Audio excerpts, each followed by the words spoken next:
शिक्षकों की भर्ती के सरकार के फॉर्मूले पर मोहर तो लगा दी है, लेकिन क्या बात यही खत्म हो जाएगी? आज करेंगे बहस, करेंगे बात। शिक्षा मंत्री खुद जुड़ेंगे मेरे साथ, जुड़ेंगे तमाम अभ्यर्थियों के दोनों पक्ष भी। लेकिन सबसे पहले ये रिपोर्ट। शिक्षक भर्ती में कट ऑफ की नोक किचकिच। लॉकडाउन में शिक्षकों की भर्ती अनलॉक।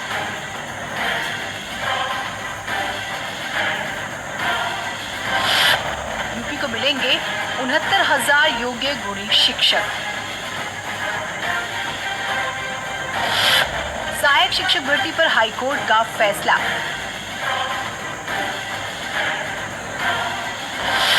नौकरी का फॉर्मूला नंबर 9097। सामान्य वर्ग के लिए 150 में से 97 अंक जरूरी।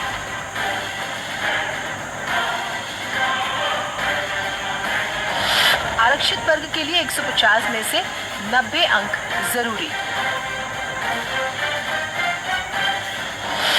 4,10,440 परीक्षार्थियों के लिए बड़ी खबर।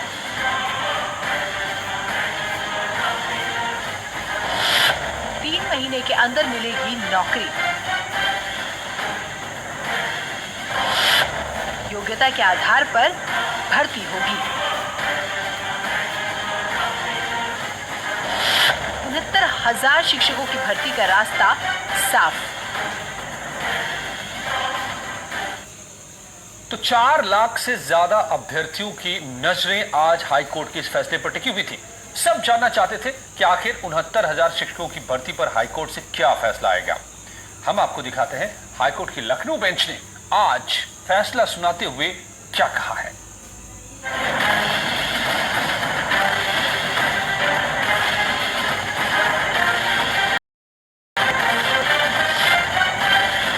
उत्तर प्रदेश सहायक शिक्षक भर्ती पर हाईकोर्ट की लखनऊ बेंच ने बड़ा फैसला सुनाया।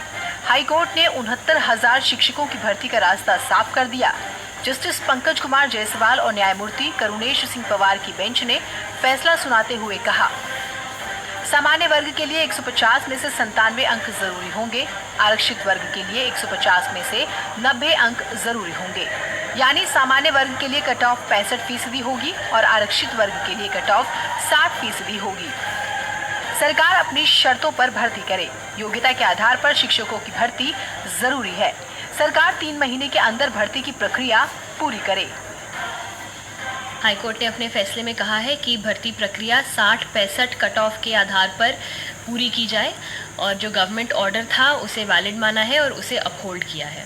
सिंगल बेंच के आदेश को खारिज करते हुए हाईकोर्ट ने ये कहा है कि जो भर्ती प्रक्रिया है वो गवर्नमेंट ऑर्डर जिसके अंतर्गत 60-65 कट ऑफ निर्धारित किया गया था, भर्ती प्रक्रिया उसी गवर्नमेंट ऑर्डर के आधार पर आगे बढ़ेगी। 6 जनवरी 2019 को राज्य के 800 परीक्षा केंद्रों पर 4,10,440 परीक्षार्थियों ने परीक्षा दी। सभी को बेसब्री से हाईकोर्ट के फैसले का इंतजार था। होने पर कई अभ्यर्थियों ने खुशी जाहिर की। हाईकोर्ट डबल बेंच के इस फैसले से बीएड और बीटीसी अभ्यर्थियों में खुशी की लहर है। वहीं शिक्षा मित्र अभ्यर्थियों को झटका जरूर लगा है। हम लोग बहुत खुश हैं। अब सिर्फ यही एक ही आगे चारा बच रहा है कि सरकार जो है जल्द से जल्द हम लोग का रिजल्ट जारी करे, आंसर की निकाल कर और फॉर्म भराने के बाद ऑनलाइन काउंसलिंग जल्दी से जल्दी कराएं, जिससे कि हम लोग सोशल डिस्टेंसिंग का भी फॉलो करें और अन्य की कार्य आगे सुचारू रूप से चल सकें। हम लोगों ने डबल बेंच में अपील की थी योग्यता के पक्ष को लेते हुए, और उसमें सरकार भी हमारे फेवर में गई थी और आज हम लोगों की योग्यता की जीत हुई। जितने भी साथी जो हैं 90-97 होने के बाद उसका अवलोकन करेंगे। इसके बाद माननीय सुप्रीम कोर्ट के दरवाजे तक अवश्य जाएंगे। दरअसल सहायक शिक्षक भर्ती विज्ञापन में कहा गया था कि अभ्यर्थियों को न्यूनतम कट ऑफ पारदर्शी हो। मुख्यमंत्री योगी ने हाईकोर्ट के फैसले का स्वागत करते हुए सभी सफल अभ्यर्थियों को आने वाले समय में प्रदेश की शिक्षा व्यवस्था में साथ ही शुभकामनाएं भी दी। 59,000 सहायक अध्यापकों की भर्ती के मामले में जो माननीय उच्च न्यायालय का निर्णय आया है उसका माननीय मुख्यमंत्री जी ने स्वागत किया है। माननीय मुख्यमंत्री जी ने ऐसे सभी सफल अभ्यर्थियों को आने वाले समय में प्रदेश की शिक्षा व्यवस्था में योगदान देने हेतु अपनी शुभकामनाएं देते हुए और ये भी कहा है कि उनका वो अभिनंदन करते हैं और निश्चय ही उनके भविष्य की मनोकामना जो है अच्छी जो है मनोकामना करते हैं। हाई कोर्ट के इस फैसले से शिक्षकों की नियुक्ति का रास्ता साफ हो गया है। साथ मेहा रश्मि एडवोकेट भी जुड़ी हुई हैं। मेरे साथ ऋषभमणि त्रिपाठी हमारे संवाददाता जुड़े हुए हैं और उनके साथ जुड़े हुए हैं पंकज वर्मा जो अभ्यर्थी हैं, जयसिंह यादव भी अभ्यर्थी हैं। आप सबका बहुत बहुत स्वागत है। सबसे पहले तो सतीश द्विवेदी जी, बधाई हो। जो सरकार ने जो पक्ष रखा था उसे अदालत ने स्वीकार किया है और अदालत ने उसी पर मुहर लगाया है, तुष्ट नहीं है, ये भी साफ सामने आ रहा है। तो अब आगे क्या होगा?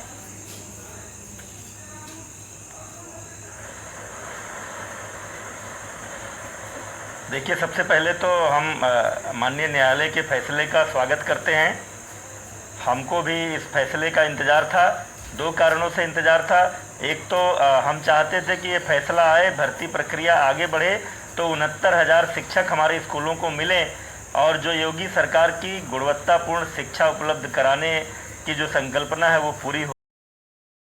प्रसन्नता का विषय यह है कि इस फैसले से 69,000 नौजवानों को रोजगार मिलेगा। तो कोर्ट ने, सरकार ने जो तरीका तय किया था, जो व्यवस्था बनाई थी भर्ती की, उस प्रक्रिया को, उस कटाव को कोर्ट ने माना है, उस पर मुहर लगाई है। हम इस फैसले का स्वागत करते हैं और माननीय न्यायालय ने जो निर्धारित समय अवधि दी है, हम पूरा प्रयास करेंगे, हमारी पूरी तैयारी है कि उस समय अवधि में इस भर्ती प्रक्रिया को हम पूरी करें। ऋषभ, लेकिन क्या मंजूर है सबको?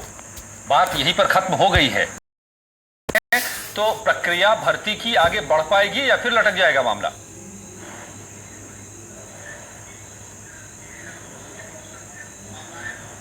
जी देखिए, अब बिल्कुल विलंब नहीं होना चाहिए भर्ती प्रक्रिया में, बिल्कुल प्रक्रिया आगे बढ़नी चाहिए। और जो रूल्स में लिखा है वो यही लिखा है कि एक बार एग्ज़ाम हो जाए तो रिक्रूटमेंट नोटिफिकेशन पब्लिश करेगी सरकार और रिक्रूटमेंट नोटिफिकेशन आने के बाद सारे कैंडिडेट्स जिनको मिनिमम क्वालिफिकेशंस जो प्राप्त कर चुके सुपर टेट एग्ज़ाम है वो इस भर्ती प्रक्रिया के लिए अपनी एप्लीकेशन देंगे। जिन कैंडिडेट्स के पास मिनिमम क्वालिफिकेशन होगा उनका चयन होगा, अगर वो क्वालिफाइड होंगे उनकी लिस्ट बनेगी और आगे रिक्रूटमेंट प्रोसेस जारी रहेगा।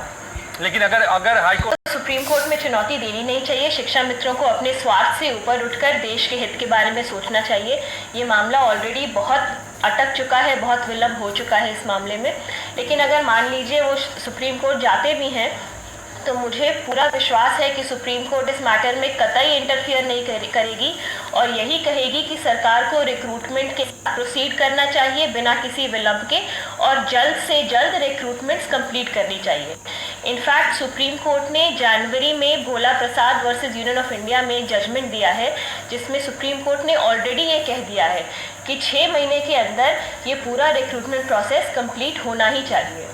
ओके, सतीश जी, मैंने ट्वीट किया था इस मुद्दे को थोड़ी देर पहले, तो एक अभ्यर्थी ने लिखा है, अभी जवाब आप ही से मिलेगा कि कृपया आपके शो में 69,000 शिक्षक भर्ती के आगे की कार्यवाही और उत्तर कुंजी रिजल्ट आदि का अनुरोध अवश्य करें। तो ये सब प्रक्रिया आगे अब कैसे बढ़ेगी?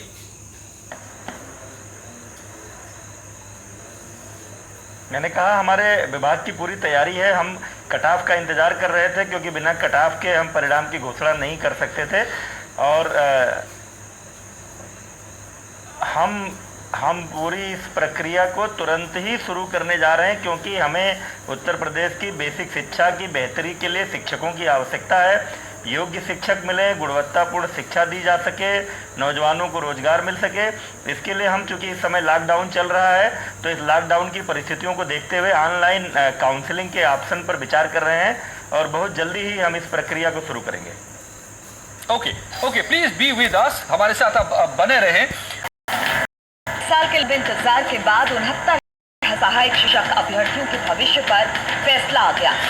दरअसल 6 जनवरी 2019 को शिक्षकों की भर्ती के लिए लिखित परीक्षा हुई थी। इस परीक्षा में 4,10,000 अभ्यर्थी शामिल हुए थे। लेकिन विवाद तब शुरू हुआ जब सरकार ने परीक्षा के एक दिन बाद 7 जनवरी को नया कट ऑफ जारी कर दिया, जिसमें आरक्षक वर्ग के लिए 60% और सामान्य वर्ग के लिए 65% कट ऑफ तय कर दिए गए। यानी 50 अंक में से सामान्य के लिए 97 अंक और आरक्षित वर्ग के लिए 90 अंक तय कर दिए गए, जबकि शासन के आदेश में पासिंग मार्क बढ़ाने का जिक्र नहीं था। इस परीक्षा में शिक्षा मंत्री भी शामिल हुए थे, जिन्हें 25 अंक का लाभ मिला था।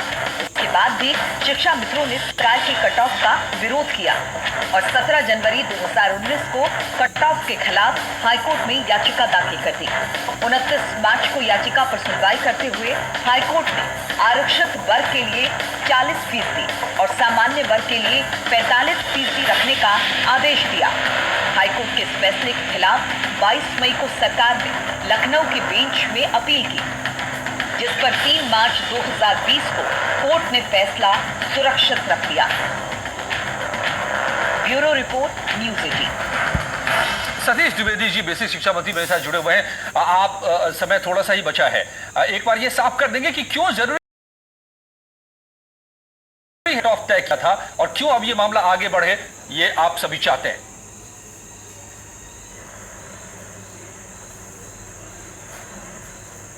सतीश जी, देखिए, हमारे पास 69,000 पद थे जी। 69,000 पद थे, उसके सापेक्ष 4 लाख से अधिक लोगों ने आवेदन किया था। हमारे पास ये विकल्प था कि हम अच्छे शिक्षकों का चयन कर सकें और जब भी स्क्रीनिंग करनी होती है तो हम ये कटाप से ऊपर के सारे लोग भर्ती हो जाएंगे, जरूरी नहीं है। इसके बाद में ऊपर से 69,000 होंगे। अगर बहुत न्यूनतम कटाप रखा जाता तो फिर से स्क्रीनिंग करनी पड़ती, तो बार बार स्क्रीनिंग करने का कोई लाभ नहीं होता। तो इसलिए एक ऐसा कटाप रखा गया जिस कटाप के बाद हमको अच्छे शिक्षक भी मिल सके और हमारी प्रक्रिया भी जल्दी पूरी हो सके। और कोर्ट ने, माननीय न्यायालय ने, हमने जो कटाप तय किया था उसको सही माना है। उस पर मुहरते हुए हम जो मेरिट के आधार पर काउंसलिंग होती है, उस काउंसलिंग की प्रक्रिया के तहत इस भर्ती प्रक्रिया को पूरा करेंगे। ओके, आप हमें समझाइए जरा सा कि ये पेचीदगी अगर आगे बढ़ती है तो दूर होने में और कितना वक्त लग सकता है? क्या कैविएट के जरिए इस मामले को टाला जा सकेगा या तुरंत हरकत में आना हो चाहिए सरकार को और भर्ती की प्रक्रिया पूरी कर लेनी चाहिए? क्या रास्ते हैं?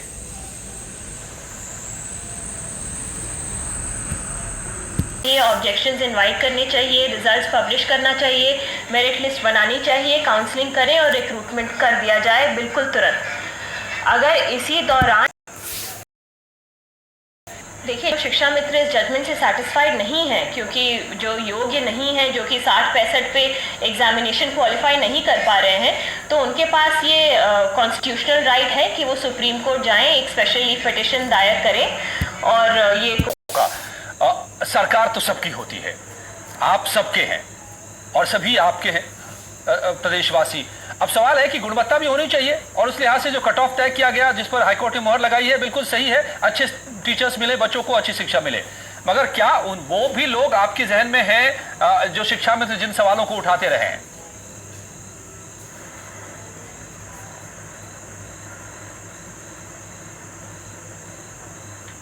नहीं, निश्चित रूप से सरकार सबकी होती है, लेकिन पहली बात तो जब माननीय न्यायालय के सामने कोई मुद्दा विचाराधीन होता है तो एक पक्ष जीतता है, दूसरा पक्ष